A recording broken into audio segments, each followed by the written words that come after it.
Ésaïe. Alléluia. Ésaïe chapitre 59. Ésaïe chapitre 59. Le titre de message, c'est l'éclosion des œufs de serpent, deuxième partie. Éclosion des œufs de serpent, deuxième partie. Ésaïe chapitre 59, verset 1er. Non, la main de l'Éternel n'est pas trop courte pour sauver, ni son oreille trop dure pour entendre. Mais, voilà le problème, ce sont vos crimes qui mettent une séparation entre vous et votre Dieu. Ce sont vos péchés qui vous cachent sa face et l'empêchent de vous écouter. Car vos mains sont souillées de sang et vos doigts souillés de crimes, d'iniquité. Vos lèvres profèrent le mensonge. Votre langue fait entendre l'iniquité. Nul ne se plaint avec justice. Nul ne plaide avec droiture. Ils s'appuient sur des choses vaines et disent des faussetés. Ils conçoivent le mal et enfantent le crime. Ils couvent, notez bien l'expression, des œufs de basilic, des œufs de serpent. Ils couvent des œufs de basilic et ils tissent des toiles d'araignées. Celui qui mange de leurs œufs meurt. Et si l'on en brise un, il sort une vipère. Leurs toiles ne servent point à faire un vêtement et ils ne peuvent se couvrir de leurs ouvrages. Leurs œuvres sont des œuvres d'iniquité et les actes de violence sont dans leurs mains. Leurs pieds courent au mal et ils ont hâte de répandre le sang innocent. Leurs pensées sont des pensées d'iniquité. Le ravage et la ruine sont sur leur route. Ils ne connaissent pas le chemin de la paix. Et il n'y a point de justice dans leur voie. Ils prennent des sentiers détournés. Quiconque y marche ne connaît pas la paix. C'est pourquoi l'arrêt de délivrance est loin de nous et le salut ne nous atteint pas. Nous attendons la lumière et voici les ténèbres. Nous attendons la clarté et nous marchons dans l'obscurité. Nous tâtonnons comme des aveugles le long d'un mur. Nous tâtonnons comme ceux qui n'ont point Dieu. Nous chancelons à midi comme de nuit. Au milieu de l'abondance, nous ressemblons à des morts. Nous grondons tous comme des ours. Nous gémissons comme des colombes. Nous attendons la délivrance, elle n'est pas là. Le salut, et il est loin de nous, car nos transgressions sont nombreuses devant toi, et nos péchés témoignent contre nous. Nos transgressions sont avec nous, et nous connaissons nos crimes. Nous avons été coupables et infidèles envers l'Éternel. Nous avons abandonné notre Dieu. Nous avons proféré la violence et la révolte. Nous avons conçu, nous avons médité dans le cœur des paroles de mensonges. Et la délivrance est retirée et le salut se tient éloigné, car la vérité trébuche sur la place publique. Et la droiture ne peut approcher, la vérité a disparu. Et celui qui s'éloigne du mal est dépouillé. Amen. Seigneur, quelle vérité. Nous nous voyons et nous voyons notre génération. Nous voyons l'Église et nous voyons le monde. Nous voyons les chrétiens et nous voyons les païens. Seigneur, tu es un Dieu qui englobe le tout dans ta parole. Nous te bénissons, Seigneur, car du haut des cieux, ton œil parcourt la terre pour soutenir ceux et celles dont le cœur est tout entier à toi. Nous te prions, Seigneur, que nous puissions encore entendre ta merveilleuse parole, que nous puissions encore avoir le goût, Seigneur, de marcher dans la repentance, que nous puissions être assez doux et humbles comme ton Fils, Jésus-Christ, notre Sauveur. Aide-nous, Seigneur. Lui n'avait pas besoin de se repentir, mais nous avons besoin de nous repentir. Nous voulons dire avec l'apôtre Pierre dans la barque, « Retire-toi de moi, car je suis un pécheur. » Seigneur, nous reconnaissons, car devant ta parole, devant le faisceau de lumière, nous avons besoin d'entretien avec toi. Nous avons besoin de savoir, de connaître. Aide-nous, Seigneur, à sortir de nos cavernes d'ignorance, Seigneur, et que nous puissions marcher dans le sentier de la lumière, sur la voie royale. Au nom puissant de Christ Jésus, nous te demandons ces choses. Amen. Et tout le peuple dit Amen. Amen. Gloire à Dieu. Vous pouvez vous asseoir, frères et sœurs. Alléluia. Nous avons vu ce matin la première partie de ce puissant message sur l'éclosion des œufs de serpent. L'expression se trouve dans la parole de Dieu. Il est dit qu'il couve des œufs de basilic, au verset 5. Il couve des œufs, certains couvent des œufs de serpent. C'est un terme biblique et ce n'est pas une farce, c'est quelque chose évidemment de très sérieux. Et ce message a beaucoup à faire avec la marche sainte, marcher dans la sainteté avec notre Dieu. Et Isaïe a découvert donc évidemment le secret de la chute spirituelle du peuple de Dieu. Et Dieu lui a commandé de crier à plein gosier donc contre le péché du peuple du Seigneur. C'est un péché de couver des œufs de serpent. C'est un péché de tisser des toiles d'araignée. Et nous avons vu comment que du cœur, à partir du cœur et des pensées, eh bien, le diable peut travailler et emmener quelqu'un littéralement loin du Seigneur. Nous ne devons jamais, je dirais, prendre les choses pour acquis. Vous voyez, je suis sauvé, donc maintenant, je suis assez fort, regarder le péché, aller dans des bars, aller faire n'importe quoi, danser, swinguer, convoiter. Je suis sauvé. Très dangereux, très dangereux. Nous ne sommes pas de ceux qui disent jusqu'à quel point le plus proche du précipice je peux aller sans perdre mon salut. Nous sommes de ceux qui ont la crainte de Dieu et qui s'éloignent le plus possible de cet abîme donc, dans lequel nous pouvons tomber. Les pensées mauvaises sont très dangereuses et ce soir, nous allons voir qu'il y a beaucoup de personnes qui couvent des œufs particuliers, des œufs de la crainte. Ils couvrent les œufs d'une crainte paralysante.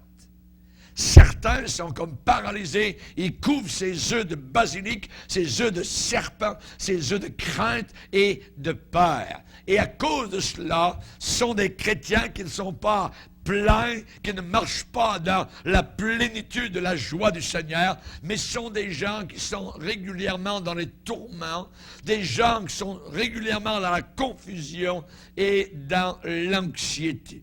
Il y a toutes sortes de peurs. Toutes sortes de peurs.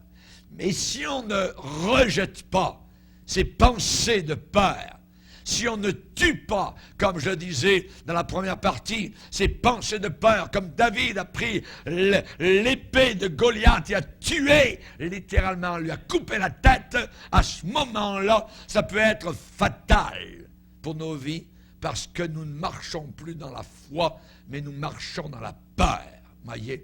La peur suppose un châtiment. Et nous n'allons pas vers un châtiment. Nous avons quelqu'un qui a été châtié à notre place à la croix du Calvaire.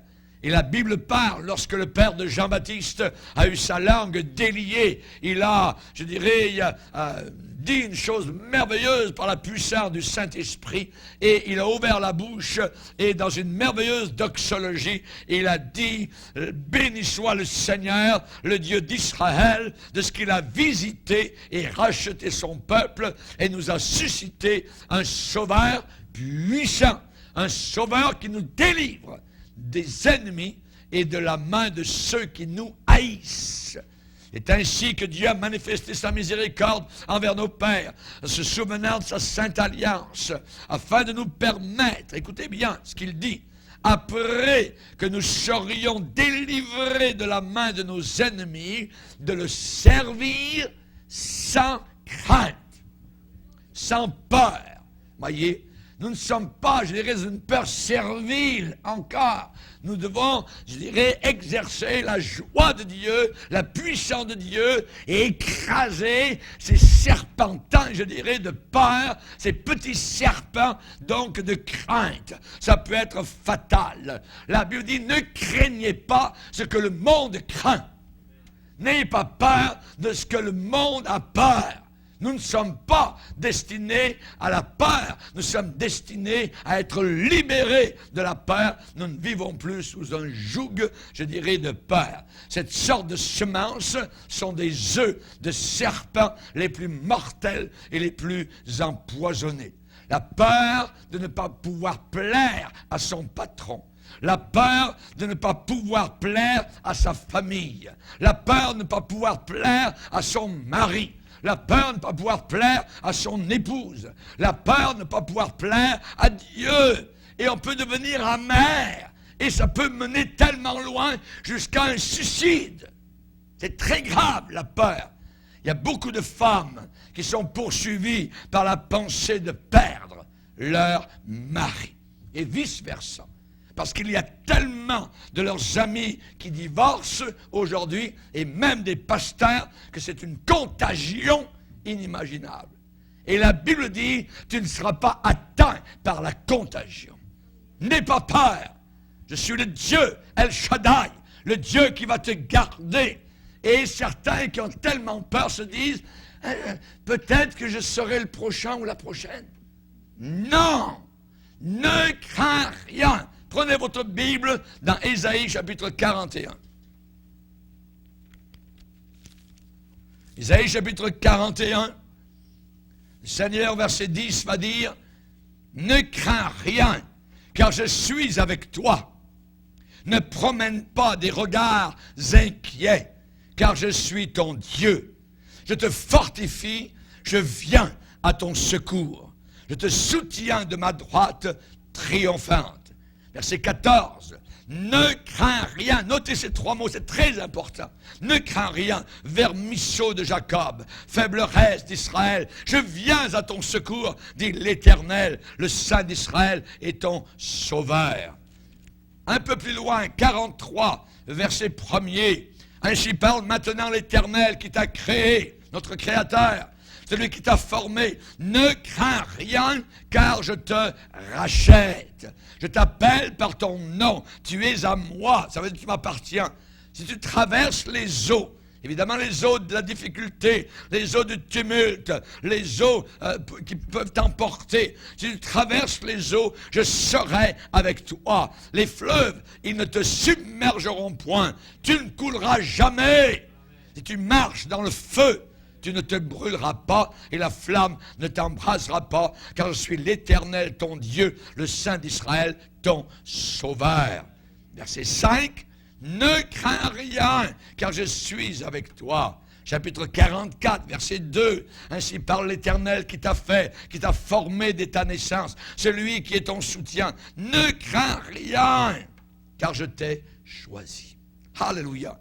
Que de belles et puissantes promesses nous avons là. Il y a des parents qui ont peur de perdre leur enfant dans les drogues parce qu'ils voient cette génération aller directement en enfer. Il y a des parents qui se demandent comment garder mon fils, comment garder ma fille au milieu de toute cette confusion. Je l'envoie dans l'autobus jaune, l'autobus de l'Égypte, l'autobus de la mort, littéralement. Et on est en train d'enseigner mes enfants. Alors il y a des choses anti-Dieu. Alors il y a des parents qui ont tellement peur. Il y a des parents qui voient l'humanisme être en train d'être enseigné dans les écoles. Et ils se disent, mon fils et ma fille, va-t-elle devenir froide et amère envers le Seigneur? On enseigne nos enfants actuellement à haïr Dieu dans les écoles. On leur enseigne le contraire de ce que nous enseignons dans l'Église militante et victorieuse. Et des parents ont peur. D'autres ont peur pour leur travail, pour leur économie, pour leurs économies, pour la pension, pour la retraite. Ils se demandent si tout va s'écrouler. Et si ça arrive, qu'est-ce qu'ils vont faire? D'autres ont peur. Ils couvrent des œufs de serpents. des œufs de peur, des œufs de crainte. Ils se demandent comment ils vont vivre et comment ils vont payer leurs factures. Qu'est-ce qu'ils vont manger? Ils ont peur de ne pas trouver leur place dans la vie. Ils se disent, ma vie vaut-elle la peine? Qu'est-ce que je suis en train de faire? Est-ce que je serai encore utile? Je vieillis et il semble presque que je n'avance pas. D'autres me dépassent. Où est-ce que je m'en vais? Quel est mon futur? Quel est mon avenir? On couvre des œufs de peur, des œufs de serpent. Dans le prophète Ésaïe, au chapitre 46, un peu plus loin, le verset 3, le Seigneur va dire, écoutez-moi, maison de Jacob, et vous tous, reste de la maison d'Israël, vous que j'ai pris à charge dès votre origine, que j'ai porté dès votre naissance, jusqu'à votre vieillesse, je serai le même. Jusqu'à votre vieillesse, je vous soutiendrai. Je l'ai fait, ça veut dire dans le passé. Et je veux encore vous porter, vous soutenir et vous sauver. Ne craignez pas, n'ayez pas de peur. D'autres ont peur de maladies fatales. Certains ont peur du cancer, d'autres ont peur du sida, d'autres ont peur du H1N1, la contagion, cette farce terrible, voyez. On met la peur dans la population. On les prépare, on leur fait couver des œufs de serpent. Alors que ma Bible, qui est mon guide, ce n'est pas les docteurs, les médecins qui sont mon guide, c'est la parole de Dieu. La Bible dit, c'est lui qui te délivre du filet de l'oiseleur, de la peste. De la peste, de la peste et de ses ravages. C'est lui qui t'en délivre. Il te couvrira de ses plumes. Tu trouveras un refuge sous ses ailes. Tu ne craindras ni les terreurs de la nuit, ni la flèche qui vole de jour, ni la peste qui marche dans les ténèbres, ni la contagion qui frappe en plein midi. Que 1000 tombent à tes côtés et 10 000 à ta droite. Tu ne seras pas atteint. Tu ne seras pas touché. Tu ne seras pas atteint. À nous de prendre foi dans les Écritures. Et c'est là où nous voyons si nous croyons vraiment ce livre ou si nous entendons le monde qui dit ça va devenir terrible, terrible, tout ça. Mais non, le Seigneur me parle dans ses Écritures. Il faut que la parole de Dieu ait le poids dans la balance par rapport aux paroles des hommes. Alléluia. Merci Seigneur. Chers amis, d'autres voient une petite bosse quelque part. Ah, je suis cancéreux. Attends. Voyez? Voyez? Ils pensent tout de suite cancer. Non. D'autres se disent, mais si je vieillis et je tombe malade, eh bien, il n'y aura plus personne pour m'aimer, plus personne pour prendre soin de moi. Et ils ont dit, je ne vous laisserai pas orphelin. Je ne vous laisserai pas orphelin. Ben, on a un père. Les petits oiseaux étaient sur la branche un jour, se parlaient l'un à l'autre, des moineaux, et disaient, on regarde les hommes passer en bas, tout ça, on dirait qu'ils courent d'un côté et d'autre, tout ça, ils ont peur. L'autre dit à l'autre, un petit moineau, je pense qu'ils n'ont pas de père. Nous, on a un père. Je pense qu'ils n'ont pas de père. Nous, on a un père qui prend soin de nous. Alléluia. Ils n'ont pas de père. Il y a beaucoup de chrétiens qui sont assis sur un nid d'œufs de peur. Ils couvrent leur peur. Voyez? Et à un moment donné, ils sont tellement habitués que s'il n'y a plus de peur, ils sont tous désarçonnés. Ils aiment, ils s'habituent à la peur, ils s'habituent aux craintes, ils s'habituent à trembler, voyez. Ils s'attendent même à avoir peur. Non! Vous ne serez pas un chrétien épanoui, vous ne glorifierez pas le Seigneur, c'est comme cela. Ça veut dire que vous n'avez pas confiance dans sa parole, voyez. Alors, évidemment, ça ne glorifie pas Dieu. Cette habitude de nourrir des pensées de crainte doit arrêter avant que ça ne vous détruise.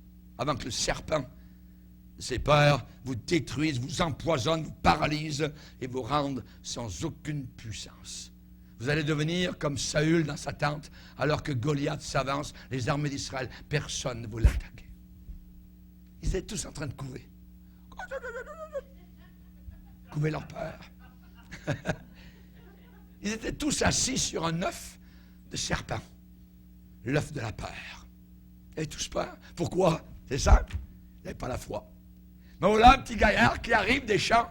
Lui, il a passé la nuit sous les étoiles, il a loué le Seigneur avec sa harpe, il a écrit tout ça, toutes sortes de psaumes, il est rempli de Dieu. Oh Seigneur, quand je considère la lune, les étoiles que tu as créées, qu'est-ce que l'homme, pour que tu te souviennes de lui, du Fils de l'homme, tout ça. Il arrive sur le champ de bataille, les rois, voyons, c'est qui ce gars-là? Philistin, voyons, t'as pas peur? Mais non, voyons, il est en train de dénigrer Dieu, il n'y a personne qui se lève. Oh, ben si tu veux y aller, on va voir le roi Saül. Il arrive, il voit le roi Saül. Roi Saül, tu vas te battre? Tu vas te faire tuer? Bah, attends, prends-moi mon armure, tout ça. Et lui, il prend l'armure, ça ne marche pas, cette chose-là. Moi, il n'est pas à l'aise avec ça. Ça, c'est l'armure de l'homme, l'armure de l'humanisme, l'armure de la psychologie, l'armure de ce qu'on ajoute à la parole de Dieu. David a dit, paf, moi, ça, je mets ça dehors. Moi, je vais aller me battre directement, face à face, avec ma fronde. Une folie aux yeux des armées musclées de Saül. Oui, mais personne ne bougeait.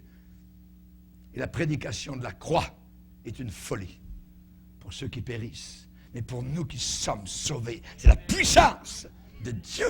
Alléluia. Que Dieu soit glorifié. Tout le monde avait peur. Mais le petit David, lui, ne couvait pas la peur. Au contraire, était rempli de foi. Il arrivait frais, alléluia, de la présence de Dieu. Et il voyait le Goliath et il dit, aujourd'hui, je vais te couper la tête. Malgré les moqueries, malgré tout ça, il avait la foi dans son Sauveur et dans son Seigneur. Et nous ne voulons pas être comme les armées du roi Saül. Ils tremblaient tous, voyez. Ils tremblaient tous parce qu'ils n'avaient pas de foi, parce qu'ils étaient conduits par un peureux qui est dans sa tente. Un roi dont l'Esprit de Dieu s'était retiré. La grâce de Dieu avait été retirée de cet homme-là. Il ne pouvait plus combattre l'ennemi. L'ennemi l'avait eu. Chers amis, on a besoin aujourd'hui de chanter « Ne crains rien, car je suis avec toi. Ne promène pas des regards inquiets, car je suis ton Dieu. » Amen. Église, as-tu un Dieu? Amen. Gloire au Seigneur. Que Dieu soit béni. Oubliez, effacez toutes les formules, comment vaincre la peur. La Bible n'a pas de programme en 4 étapes avec 5 pas, puis tout ça. Non, la Bible ne parle pas de ça pour vaincre la peur. Dieu vous dit quoi faire quand ces pensées envahissent votre esprit. Vous êtes dans une bataille spirituelle. Vous êtes dans une guerre spirituelle. Ce n'est pas un jeu d'enfant. Nous avons affaire à des entités invisibles qui sont vaincues et ils savent qu'ils sont damnés. Et ils combattent les chrétiens. Nous sommes la dernière forteresse. Tout s'écroule. Et s'est écroulé, est en train de s'écrouler autour de nous. Et l'Église de Christ est la seule.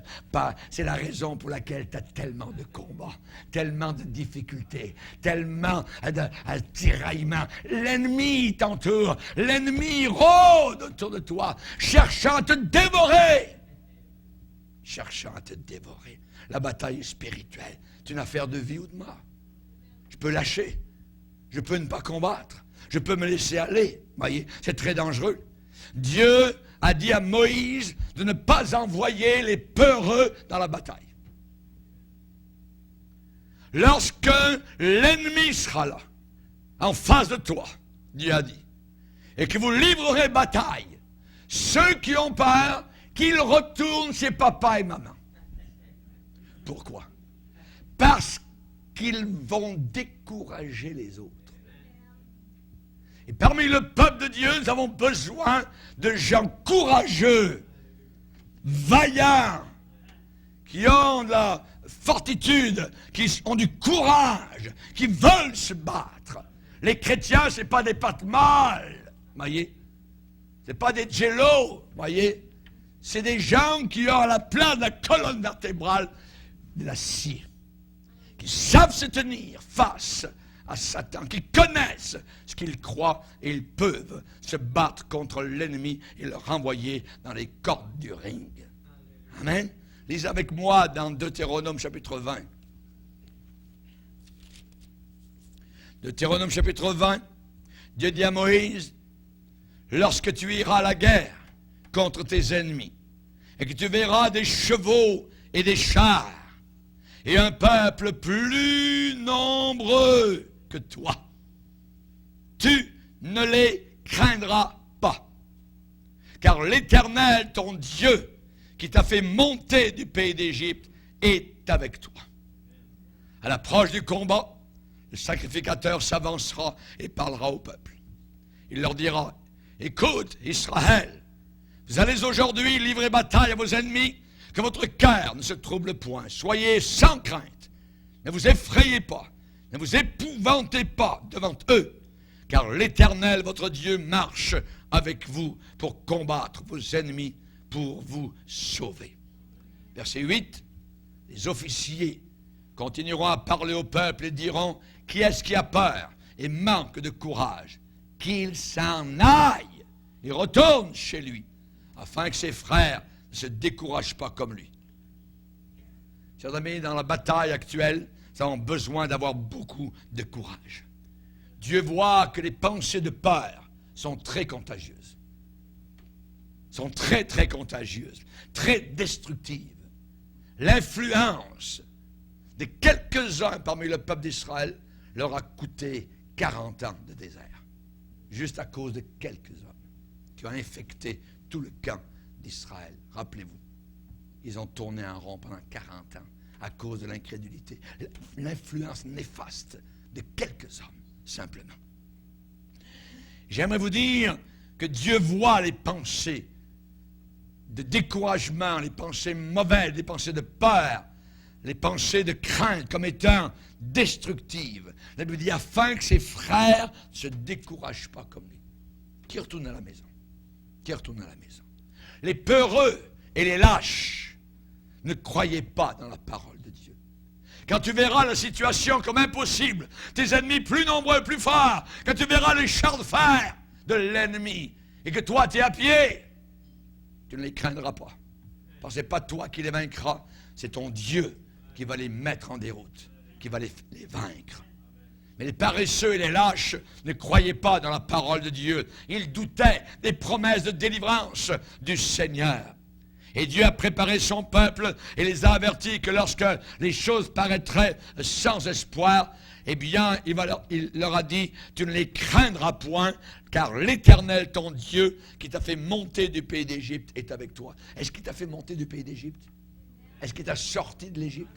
Alléluia. Est-ce que tu as été sauvé? Amen. Que Dieu soit béni. Alors, il est avec toi. Il veut marcher avec toi. Il veut te garder. On s'en fout complètement du nombre des ennemis. Alléluia. Dieu est plus puissant. Un homme, un seul, avec Dieu, c'est la majorité. C'est la majorité. Alléluia. Dieu vous a-t-il déjà failli? Dieu vous a-t-il déjà déçu? Dieu a-t-il déçu ceux qui, durant la crise des années 30 particulièrement, alléluia, il y avait des parents et des grands-parents qui ont vécu cela, de grandes crises, voyez? Eh bien, ceux qui avaient la foi dans le Seigneur ont été protégés. Ont été protégés.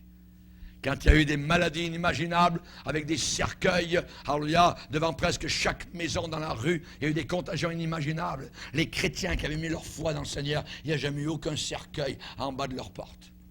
Vous avez foi totale dans le Seigneur Jésus-Christ. Dieu ne déçoit pas. Dieu a fait sortir ceux qui avaient confiance en lui du grand désert. Il les a amenés vers la terre promise. Dieu a une réponse pour tous ceux qui ont peur.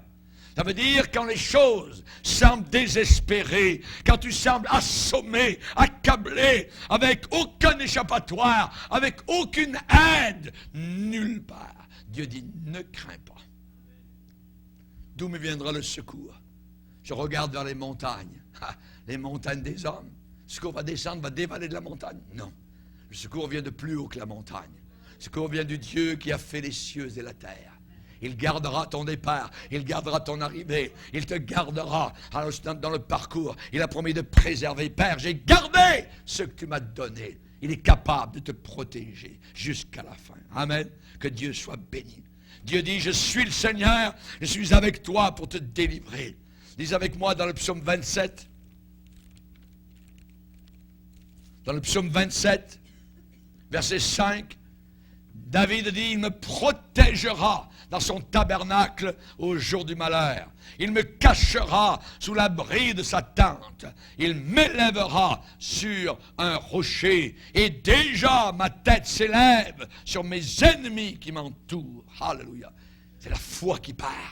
C'est l'Esprit de Dieu qui passe au travers de la bouche de David. Alléluia. Dieu n'a aucun mépris pour les difficultés de sa brebis. Il veut au contraire la prendre dans ses bras. Alors il veut la porter si elle ne peut plus marcher. Il portera les brebis qui allaitent, nous dit la parole de Dieu. Il nous prendra sur ses genoux comme une mère qui caresse son enfant quand il revient en pleurant parce qu'il s'est fait mal dans la rue. Le Seigneur est capable de nous protéger. Alors il y a un bouclier autour de nous invisible. Alors où l'ennemi ne peut pas passer au travers. Dieu a une réponse. Que Dieu soit béni. Ne crains rien. Ne crains rien. Alléluia.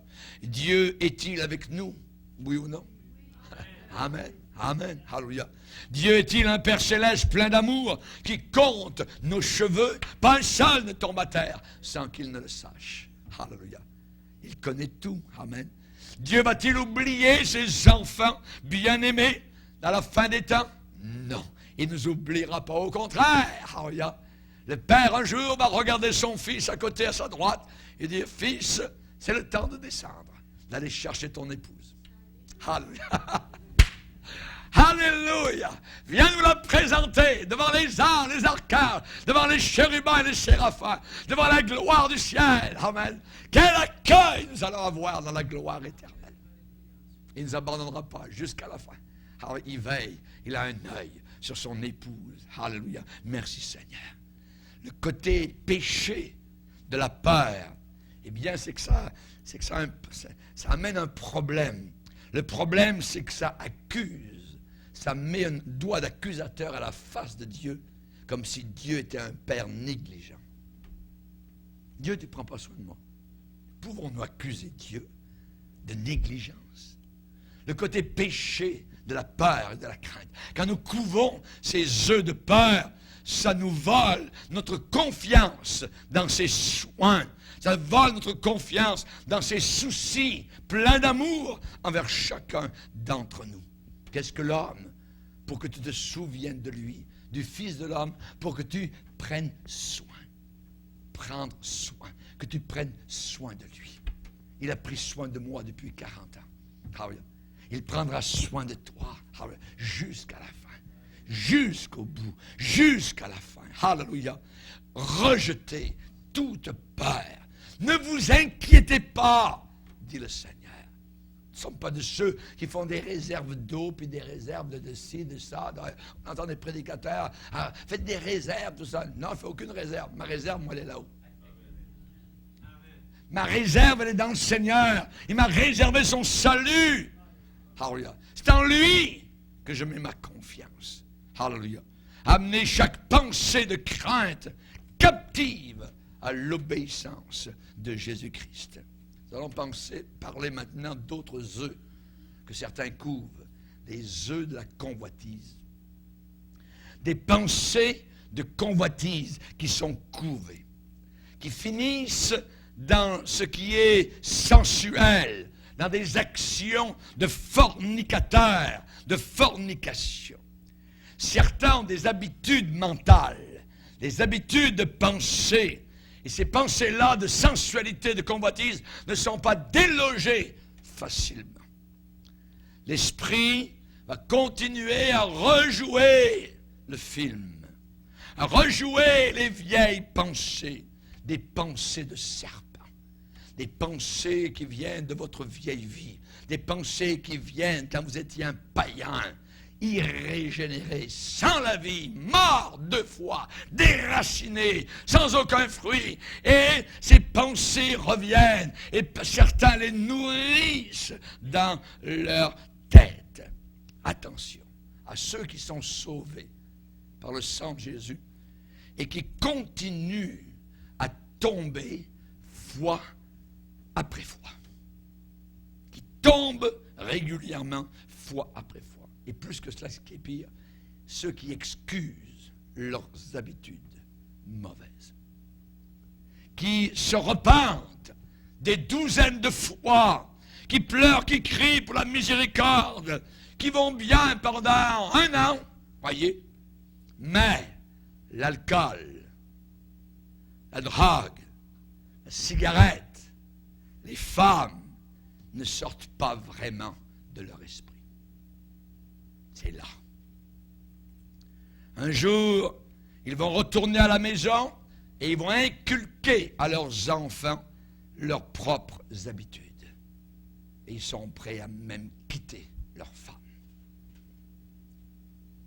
Leur cœur va devenir aussi dur que de la pierre. Même après avoir entendu la parole de Dieu. Entendre la parole de Dieu et ne pas y obéir est la pire chose qui peut arriver à quelqu'un. Ça l'endurcit comme du silex, comme une pierre froide de marbre, comme la mort. La personne entend, il continue.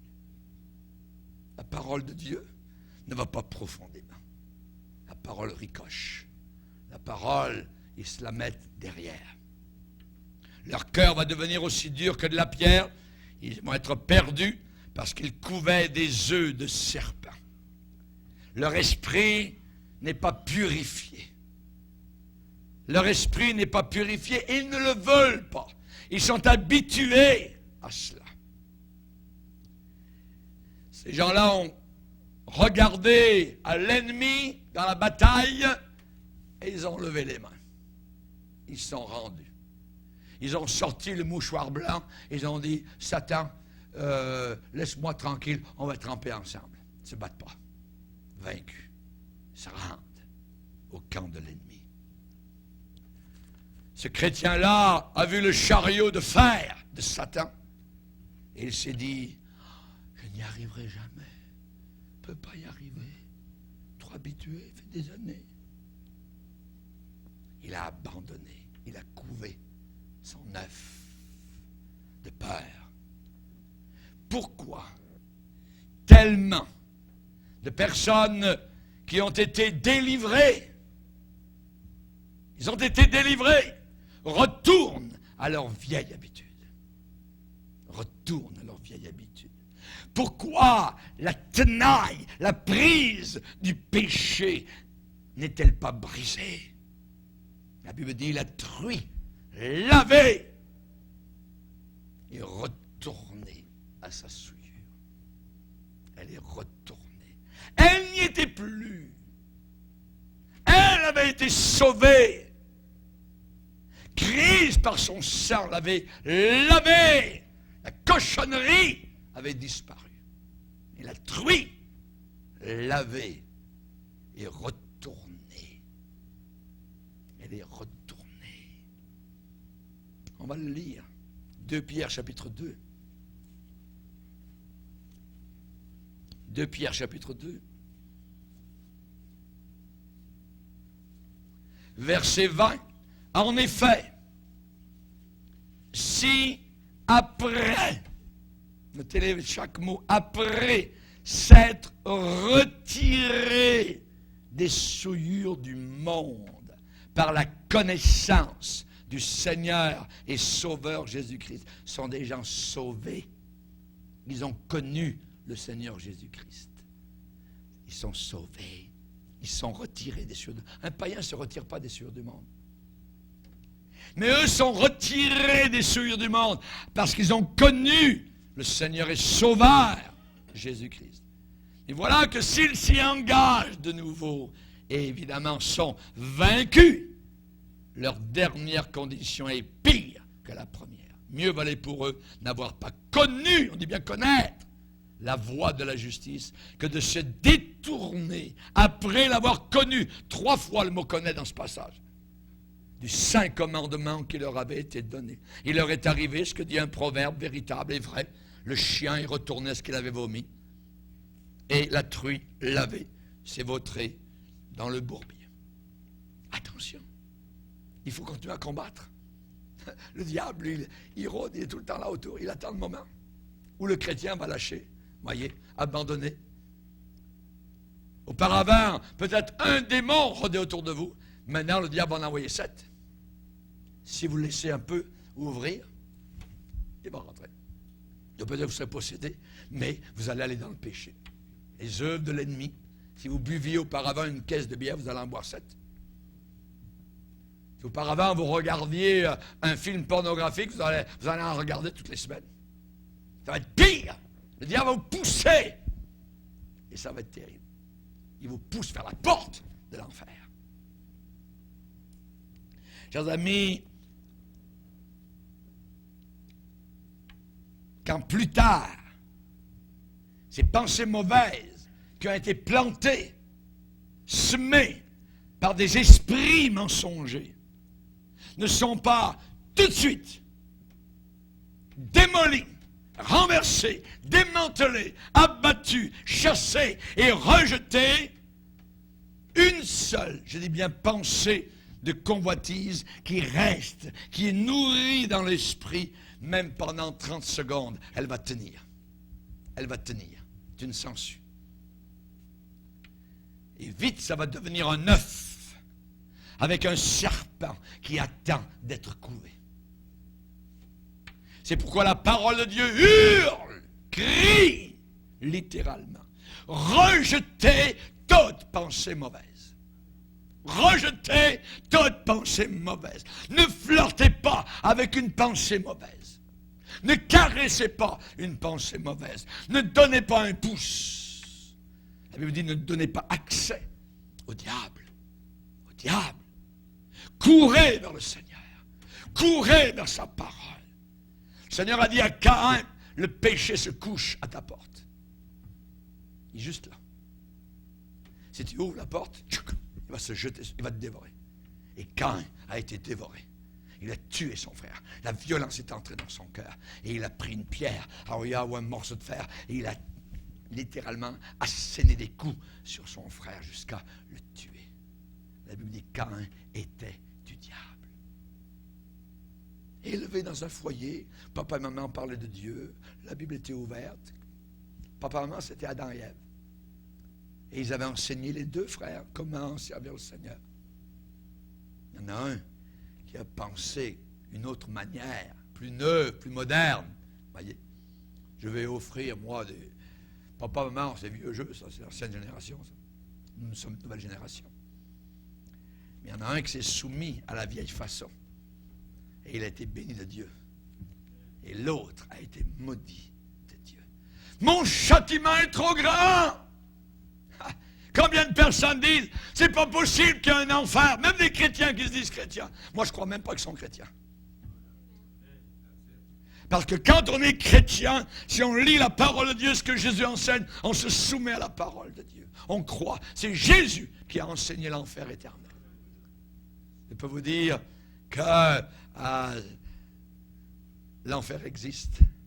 Et c'est réel. Les gémissements, des hurlements, tous les SS, tous les nazis, tous les Hitler, tous les dictateurs. Et je ne veux pas aller dans les portes du ciel, dans la gloire, avec un Hitler à côté de moi. Non. Ils sont dans leur lieu. Judas est dans son lieu, nous dit la parole du Seigneur. Pourtant, il avait part au même ministère que les autres. Ne flirtez pas avec une pensée mauvaise. Ne flirtez jamais avec ça. Chers amis, criez vers Dieu pour qu'il purifie votre esprit. David a prié le Seigneur, il a dit, Seigneur, s'il te plaît, ne me retire pas ton Saint-Esprit. Pourquoi l'a-t-il dit? Parce que Dieu peut le retirer. Certainement. Il peut le retirer. Dieu a dit, je n'effacerai point son nom. Pourquoi tu dis, je n'effacerai pas? Si une fois qu'on est sauvé, on est toujours sauvé, quoi qu'on fasse, n'importe quoi, tout ça. Non. Il y a un risque. Pourquoi l'apôtre Paul a dit, je tiens mon corps assujetti de peur qu'après avoir prêché aux autres, je ne sois moi-même rejeté. C'est terrible. Oui, je suis sauvé, mais je veux marcher avec Jésus jusqu'à la fin. Amen. Oui, je suis dans sa main. Tant que je suis dans sa main, personne ne peut me ravir. Mais il faut que je marche avec le Seigneur jusqu'à la fin. Amen. Que la crainte de Dieu puisse chasser toute pensée mauvaise de votre esprit. Soyez bien persuadés et soyez certains que s'il y a une pensée qui est entretenue mauvaise, nourrie, réchauffée, si elle est conçue, elle va devenir un œuf que vous allez pouvoir couver. Et votre esprit va être mordu empoisonnée. Dès qu'une pensée mauvaise vient à votre esprit, le chrétien doit dire, oh, ça peut me tuer ça. Ça peut me tuer. Ça peut me détruire, c'est mortel. Je peux perdre ma vie. Je peux perdre mon âme si je flirte avec elle. Le chrétien doit réaliser cette pensée, ce n'est pas la mienne. Elle me vient de l'extérieur. Cette pensée, ce n'est pas naturel. Ce n'est pas ma chair. Ce n'est pas juste un vieux désir, même qui peut revenir. C'est Satan lui-même qui envoie ça. Satan lui-même, un esprit menteur sortant de l'enfer, envoyé pour séduire et détruire. La promesse de la Bible est résister au diable. Résistez au diable et il fuira loin de vous. Alléluia. Vous devez lui résister dans votre esprit en résistant à la première pensée de mal. Soyez sur vos gardes. Soyez combatifs. C'est une guerre. S'habituer à se battre. Maintenant, les conséquences terribles de couver des œufs de serpent, eh bien, ça révèle clairement ce qui arrive à ceux qui se laissent mener par des pensées mauvaises. Dans Ésaïe 59, verset 7, on nous dit que le ravage et la ruine sont sur leur chemin.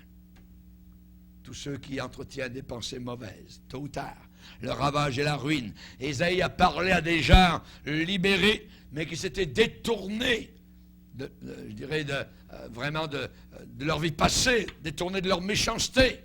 Il parle des gens délivrés, voyez, joyeux, dans leur victoire, de nouvelles libertés. Mais quand Satan revient, il laisse tomber une pensée de semence mauvaise. Si ces gens-là ne la rejettent pas, le serpent voit le jour. Le serpent voit le jour. Rien ne peut arrêter ces gens maintenant.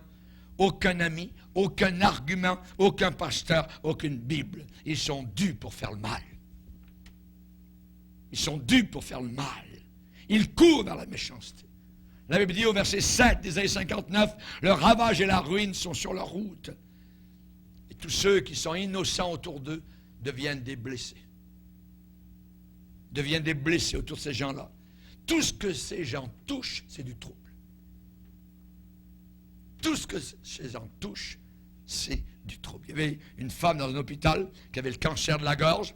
Une partie de sa gorge était enlevée. Et juste, il y avait un petit trou dans la gorge par lequel elle pouvait respirer. Et en allant à la salle d'opération, pour sa deuxième opération, elle a supplié pour avoir une cigarette. Elle a supplié pour une cigarette et elle a avalé la fumée par le trou. Rien ne pouvait l'arrêter. Le ravage et la ruine sont sur leur chemin. Chers amis, aucune puissance humaine ne peut arrêter sur leur route ces gens qui caressent, qui se permettent leur convoitise. Il y avait une femme de diacre dans l'Illinois. Récemment, elle a couru avec un jeune criminel. Elle a laissé ses 2 enfants en pleurs et un mari brisé. Et ses enfants qui pleuraient ne pouvaient même pas arrêter cette femme-là. Elle courait vers sa convoitise. Le ravage et la ruine sont sur leur chemin. Verset 8 nous dit qu'il n'y a pas de paix. Ils perdent toute paix, ces gens-là. Non, plus de paix, pas de discernement. Pas de discernement. C'est les gens les plus misérables dans le pays. Pas de paix. Rien qui les satisfait. Pourquoi? Parce qu'ils connaissent mieux. C'est ça le pire. Un païen ne connaît pas ce qu'il y a de mieux. Mais ces gens-là connaissent ce qu'il y a de mieux. Et c'est terrible pour eux. Oui. Chers amis, maintenant, ces gens-là sont croches, sont détournés, tordus tout de travers. Rien ne marche plus dans leur vie, rien n'est droit, et ils essaient de tordre les autres autour d'eux. Elle, pas de c'est bon, ça. On a connu des gens, même dans l'église, qui passaient de la drogue. Des chrétiens, supposément. Rien n'est droit dans leur vie. Leur travail va au vinaigre, leur vie de famille est toute confuse, toute mélangée. Amis, en terminant, je vous dirai, la Bible dit que les ténèbres et l'obscurité sont sur leur chemin. Ils deviennent aveugles, pleins de ténèbres, pleins d'obscurité. C'est horrible. C'est horrible. Et ces gens-là disent qu'ils n'ont rien perdu. C'est ça le terrible. Ils ne se voient même plus. Oh non, je lis ma Bible à la maison. Ils ne le voient même plus. Leurs cœurs deviennent très froids.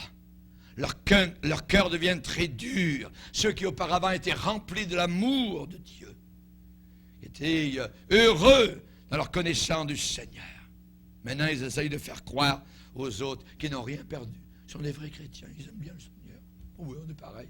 On attend. Maintenant, à cause de ce que le péché a fait, ils ne veulent plus souvent entendre parler du Seigneur. Ils deviennent totalement étrangers au Seigneur. Un évangéliste qui avait prêché à des milliers la guérison de Dieu, qui avait eu des guérisons merveilleuses de la part du Seigneur, se trouve un jour dans le bureau d'un pasteur ancien. Et il est là, littéralement, le regard perdu dans le bureau. Complètement perdu. Le péché de convoitise dans son cœur l'avait totalement démis de son ministère. Un autre évangéliste était homosexuel. Il est devenu un zombie. Il ne dormait plus la nuit. Tous ces gens-là savaient qu'ils faisaient mal, mais ils se sont enfoncés de plus en plus profondément dans le péché. Ils ont foulé et piétiné la vérité. Que Dieu nous garde de cela. Que Dieu nous protège de cela. Amen. Alléluia.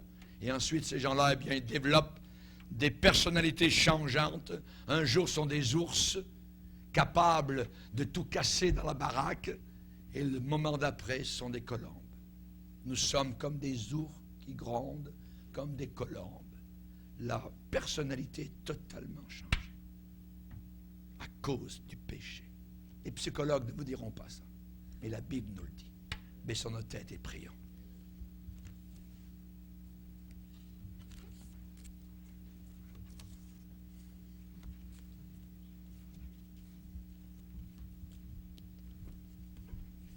Seigneur, nous voulons te bénir et te glorifier pour ta grâce. Te bénissons, Seigneur, pour ces paroles d'avertissement de la part du Saint-Esprit. Te demandons que nous puissions être toujours sur nos gardes. Nous ne pouvons pas nous garder nous-mêmes. Nous avons besoin d'un gardien. Toi, Seigneur, tu es un fidèle berger.